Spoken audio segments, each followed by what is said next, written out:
tudo bem? Meu nome é Sum e hoje eu vou apresentar a figura da raposa de 9 caudas. Bom, quando a gente fala da raposa de 9 caudas, o pessoal que cresceu regado às manhãs de TV Globinho vai se lembrar na hora de Naruto.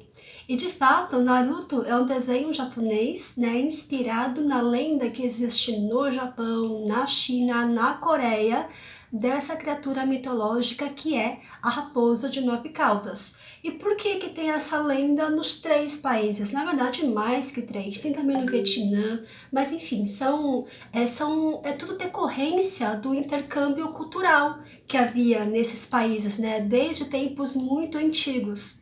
Então, é por conta disso que existem lendas sobre a raposa de 9 caudas em diferentes países da Ásia, mas suspeita-se que a origem seja realmente chinesa ou indiana até. Bom, prosseguindo, qual que é a visão que se tem da raposa na China? Porque essa informação é relevante para explicar todo o resto. Na China, a raposa é vista como, tradicionalmente, é vista como um animal muito bonito, mas que não é muito bem-vindo. Por quê? Porque a raposa, ela é esperta, ela é ligeira, ela é astuta. E aí, mas o que ela faz que incomoda tanto os humanos? Ela vai à noite para os galinheiros, come as galinhas e deixa o pessoal no prejuízo. Uma vez que ela descobre que ela consegue ir lá, pegar uma galinha, mata a galinha e sai ileso, você pode apostar que ela volta e fica voltando e assim, deixando todo mundo no prejuízo. Por conta disso, como a imagem da raposa não é boa na China, por consequência, as lendas associadas à raposa também, Imaginam se eu fazer uma lenda de uma raposa benevolente e tal. Não. E como que é essa criatura maléfica? Na China, a gente chama de Hulijin. Hulijin é o espírito da raposa. E como que é a história dela? Bom, uma raposa, segundo essas lendas, com forte inspiração taoísta, a raposa, ao longo de séculos, ao longo de milênios, ela vai se cultivando e à medida que ela vai se cultivando, ela vai ganhando o poder de se transformar em humano.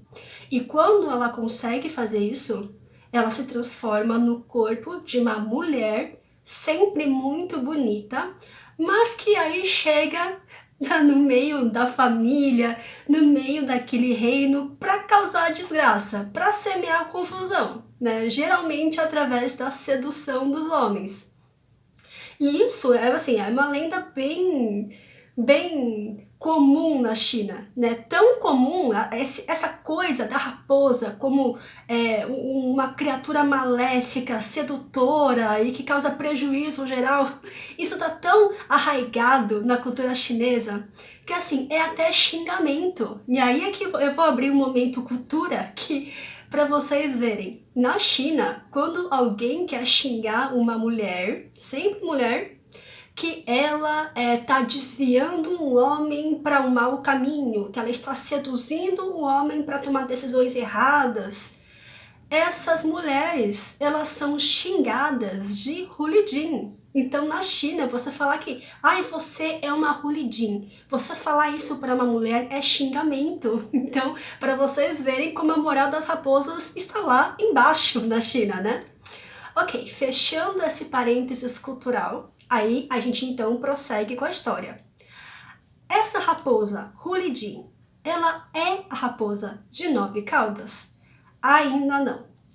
A raposa, ela vai ganhando poderes sobrenaturais e tem níveis. Então, ela vai se cultivando, vai ficando mais forte e a cada nível novo que ela atinge nessa escala, ela ganha mais uma cauda. Então tem raposas de 2, 3, 4, 5 caudas até o número máximo de 9. Quando essa raposa chega num nível de poder que tem 9 caudas, sai de perto. Sai de perto, se você tiver uma raposa de uma cauda só do lado esquerdo e tiver uma raposa de 9 caudas do lado direito e os dois estiverem querendo te pegar, meio que assim, você vai estar ferrado de todos os jeitos, mas se você for pro lado direito, você estará pior, digamos. Bom, mas assim, a verdade seja dita, né? Todos os espíritos de raposa são ruins? São maléficos? Não. Tudo depende das escolhas, da índole, do caráter de cada ser, inclusive dessas raposas.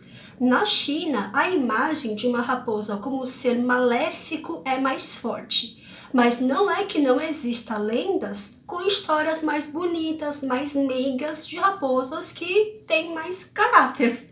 Vamos colocar assim. Então, como que seria, por exemplo, uma história de uma raposa Hulidin, né, de boa natureza? Uma boa raposa. Bom, a história geralmente é de, uma raposa que ela foi salva por um humano quando ela caiu numa armadilha de caçadores. E aí depois ela quer então retribuir essa salvação, né?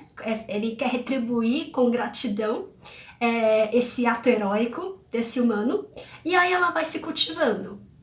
E aí quando ela consegue atingir a forma humana, ela faz de tudo para se reencontrar com esse humano que a salvou e vai assim fazer das tripas o coração para facilitar a vida dessa pessoa. Então vai tentar realizar os desejos dela, vai protegê-la, sabe? Vai ficar do seu lado para o que der e vier, e muitas vezes eles vão até formar um casal e eles vão ter filhos. E esses filhos vão ter poderes sobrenaturais porque a mãe é uma raposa, né? Então, esse seria um exemplo de uma raposa Hulidin, mas boazinha. Então, tem também essas duas possibilidades.